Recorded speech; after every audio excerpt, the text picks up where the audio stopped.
Jafar Jeremiah Jackson, please come to the front. If they don't give that boy an Oscar, this movie was needed. It was needed because there's a generation of people growing up now that didn't get to experience the greatness. There's a generation of people now. I can't say there's a generation of people now that don't know. I think every kid has heard the word Michael Jackson. Like, his legacy is still living very strong to the point where a child is being born right now, they're going to at least have heard about him, heard a song or something. But as for me at my house, I grew up with Michael Jackson in heavy rotation, mainly because my baby brother was like a Michael Jackson fanatic. So it's very important to me that my kids come. I made my kids leave their phones at home because I wanted them to really watch and focus the movie. Now, I will say, if you saw the American Dream, the Michael Jackson movie, well, the Jackson 5 movie, The American Dream, which most people have seen that movie. So if you went into this movie having that movie in your mind, wrong deal. Just go ahead and erase it. The American Dream movie, as we all know, that has several parts. I don't even know how long that movie was, but it was very long, hours long. That movie was able to go more in depth because it was a TV movie. They had more time. They could spend more time on different parts of Michael's life. This was a theater movie. So this movie was only about 2 hours long. And y'all already know, Michael Jackson legacy is way longer than 2 hours. 2 hours is not enough time to pack everything in. But for movie purposes, they have to do the best they can. So if you expecting all that, just go ahead and get that out your head. And this movie is more about... This movie is about Michael. Even though, I ain't gonna lie, I'm like, as we watching the Joe Jackson movie, I was so tired of seeing him. So first things first. So the movie starts in 1958, just showing him and his brothers. It gets right into his dad, having them rehearse, and it's really just showing like how disciplined his dad was. He was trying to instill that discipline in them because he did not want his sons having the life he had. He didn't want his sons being forced to work in the steel mill. But the movie didn't touch on, we all know Joe Jackson's backstory is he was a musician himself. I'm not gonna say he was a failed musician, but he started having kids, so he had to provide for his kids, so he wasn't able to keep pursuing his career and go on the road. He had to be there for them, to churn.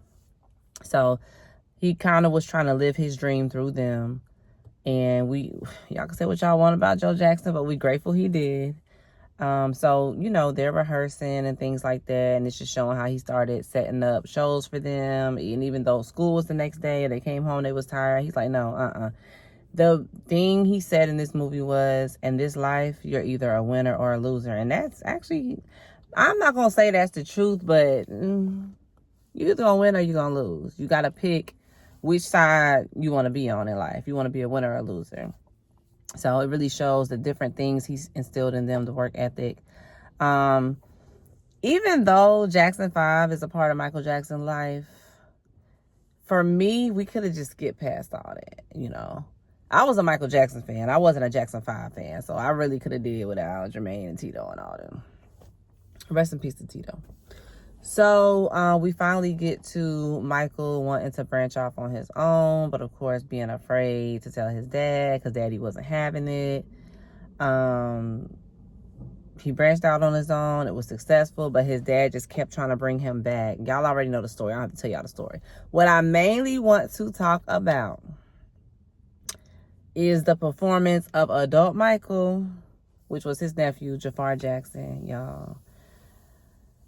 I had low expectations because since it was his nephew, I was in the mindset of, okay, he just got the role because he's the nephew. They're just going to try to force something. There's probably somebody out there that's way more talented, way more fit for the role. But, nepotism be nepotism.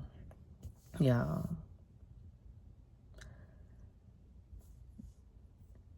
I was speechless. The very first scene when they showed Jafar and he started talking, I literally started getting goosebumps because he sounded just like Michael Jackson. Everybody knows how Michael Jackson's talking voice is. You know, everybody has made jokes about it. But he sounded just like Michael Jackson. It wasn't even just the voice, the mannerisms, like, it was crazy. I'm like, oh, okay. So once Jafar came on, I was locked in. Usually I'm talking during a movie, doing too much, but y'all, I was locked in. I felt like I was watching the second coming of Michael Jackson. That was just the talking and the looking. The dancing, let me tell y'all, Michael Jackson is not an easy person to impersonate. You can tell that Jafar really took honor and pride in portraying his uncle, down to like the way Michael Jackson walked. Like, y'all know Michael Jackson he didn't really stand super erect. He kind of, you know, slouched a little bit, and like Jafar had it down packed. So what's crazy is there was a scene where he was performing Human Nature, and he had like these striped pants, and I thought it was just me, because I'm watching the movie like, hold on now, like, he doing a good job, you know, portraying Michael, but Michael wasn't thick like that. Like, and I didn't even realize Jafar was thick till he put the pants on.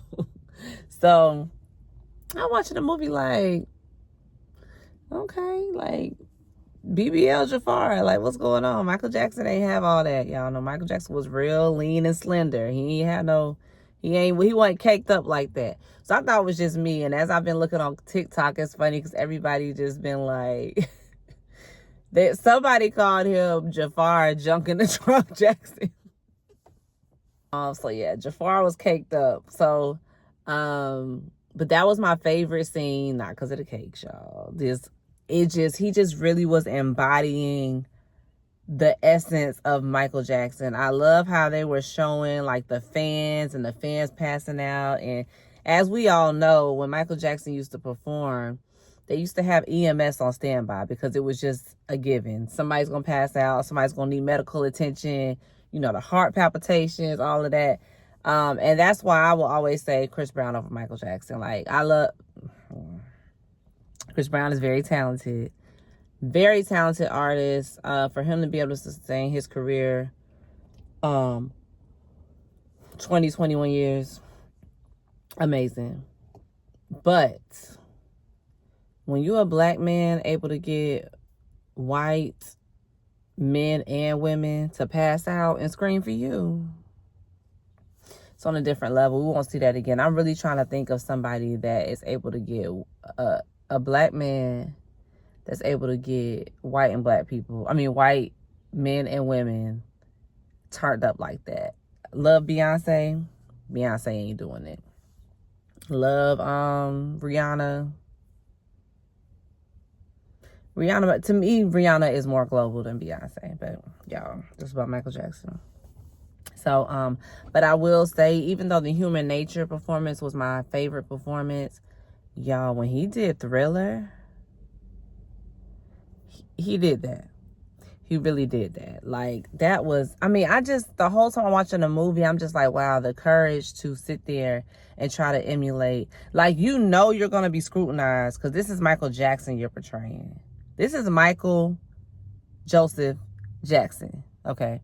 King of Pop, smooth criminal, like, so for him to even take that on, I already commend him, but to take that on and embody it the way he did, y'all, I've been watching different interviews. This process has been years in the making, and you can tell he put in the work. As I'm watching the interviews, I don't know much about Jafar. Well, I don't really know anything about Jafar, but he was so dedicated in the role that I could still see, even though the makeup and prosthetics and everything is off now, you can still feel a little bit of Michael when you look at him because, sorry, y'all. That's how dedicated he had gotten in the role. And for this to be his first movie, I believe it was his first movie, he did an amazing job. Definitely deserves all the accolades, whatever attention he's getting. I feel like he deserves an Oscar. I don't even need to see no more movies for the rest of the year. Jafar deserves that Oscar, period. Definitely deserves to be at least nominated. He did, I mean, I don't think he could have done a better job than he did. Like, I don't think there's anything else he could have done to do a better job. But I love the movie. The acting was good. The Pepsi scene with even though we all know he got his head burned filming that Pepsi commercial, that scene was so intense to me. And I think it was like because even though I saw it in the American Dream movie, maybe seeing it on a big screen, I don't know, but that scene really made me feel some type of way. I think because now that I'm older, realizing like he didn't even want to do it in the first place. He had a name for himself. He was big without his brothers. And now, just to please his daddy, he came back together with his brothers, filming this commercial. And I think it's the fact that, like, so the way this movie shows it was they were all, you know, filming the commercial. Then the director was like, you know, Michael, I want you up top because I want to get, you know, because we all know, like, after Michael Jackson went solo, it was all about Michael Jackson. Even in the movie, they show where Joe was meeting with Don King, trying to like get some promotion and stuff. And Don King was like, okay, I can get you these deals, but I'm gonna need Michael. Is Michael gonna be there? Because basically without Michael, y'all ain't got nothing. And Joe was in denial about that. But it kind of reminds me of Toni and her sisters and how her mom was just determined to she wanted all of them to be in the spotlight. But like, you can't, it ain't on you, it gotta be in you. Like, everybody is not supposed to be a star. Like, because if everybody could be a star, we all would be a star, right? So, but yeah, that scene really hurt me because he didn't want to do it in the first place. He was just doing it to appease his father. And now his head is burned. He could have died. Like, that's what the doctor told Joe. The doctor was like, your son could have died. Now I will say this movie portrayed it like Joe was like, okay, well, when can he get back on the road? Like, even in the hospital, he's asking the doctor, like, how long does he have to be down? But in the American Dream movie, Joe did seem way more concerned, because I remember, like, the doctor came out, gave his little report, and then the character, I think his name is Lawrence Hilton Jacobs, the character that played Joe in the American Dream, he was like, that's my son in there. My son. Like, even though he was crazy, this and that, like, at the end of the day, I'm a father, and my son is compromised right now, and I'm concerned. But in the movie, y'all, Joe, that Coleman Domingo, he did a good job too. But it was more of how I thought. I felt like Coleman Domingo was more of like a caricature of Joe Jackson than really embodying the role. Because even though Joe was very disciplined and stuck in his ways, he was a multi-layered person. Like, the movie, Michael the movie just shows discipline. Like, but we know that Joe had different sides to him. Or at least that was what it was portrayed in the American Dream. So yeah, if y'all went into this wanting, you know, because American Dream went into everything. It was Jackson 5, it was Michael, it even touched on Joe and Catherine's dynamic. Y'all know Joe was alive and a cheat. Ooh, I don't want you, I don't want you, I don't want you, I don't want you. So no, it didn't touch on all of that. Janet was not in the movie at all. Janet didn't want to be in the movie.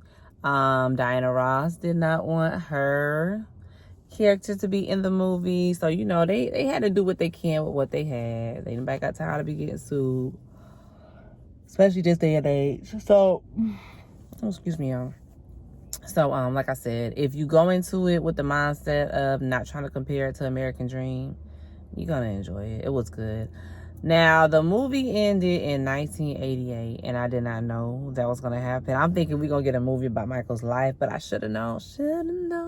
I should have known.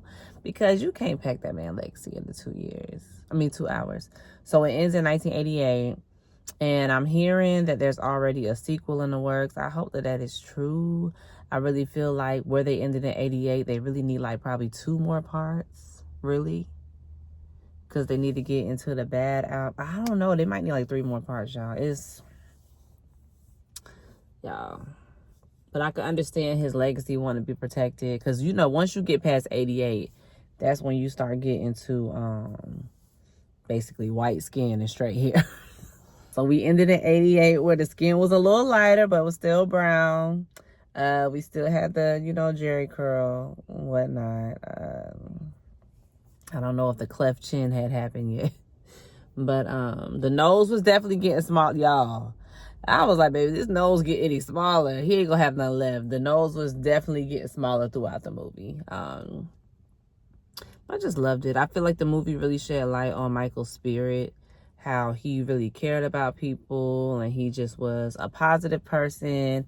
He wanted to be the greatest at what he did. He cared about children. He cared about animals. He just, I mean, look, y'all, ain't nobody gonna be able to convince me Michael did what they were saying he was doing. I need proof. Y'all got to show me proof. You know, I already done had to come to terms with R. Kelly. You know, that's on video. We can't deny that. But I'm gonna need the proof for Michael Jackson, y'all. Ain't gonna put that stuff on that man. I really feel like he just was a sweet person. Yeah, y'all, Jafar did that. I'm actually gonna go see it again this afternoon. I really wanted to do my review after seeing it twice. Like, even when I review shows, I have to watch them like 2 or 3 times. Like, the first time is just for watching purposes. Second time, I got to get my little notes and I got to reflect. But y'all, if you have not already, even if you don't know much about Michael Jackson, never heard his music, go see the Michael movie. My son is 8 years old and he wants to go see it again. We are going to go see it today. That is how powerful the movie is. And my son is not even a movie person. My son came up in the streaming era. You know, he ain't sitting through watching no movie. But yeah, y'all, that is my review on Michael the movie. Y'all go check it out.